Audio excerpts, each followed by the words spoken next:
My father was a high-ranking lieutenant in the Vietnam War, fighting against the northern Vietnamese. And when the South fell to the north, he pretty much had to escape.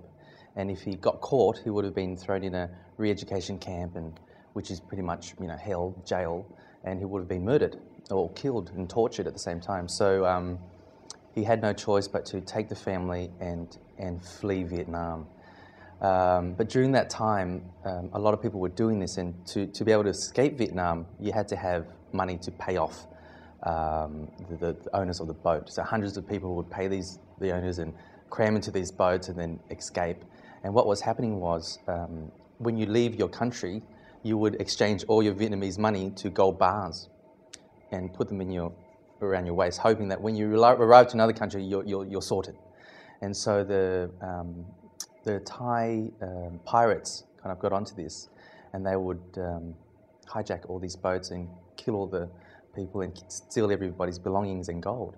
And my father didn't want this to happen, so him and his army mate built their own boat, built their own little fake fishing boat, a little hidden compartment down at the bottom there, and all the kids and wives would hide down there, and they would pretend to be fishermen. And so they did that, and my mother was pregnant to me at the time, but they had no choice, they had to do it. And we arrived to Malaysia, and the Malaysian government were like, we've taken too many Vietnamese boat people, we're really sorry, but keep going. And so we kept going and arrived to Thailand. And as soon as we got to the shores of Thailand, I was pretty much born. Stayed in a refugee camp there for a year, and then a bit more than a year actually, and then got flown to Australia, New South Wales, and stayed in another refugee camp here, a nice one in Villawood, and eventually got given a little government brick house in Western Sydney, where my parents still live today. And that's our story.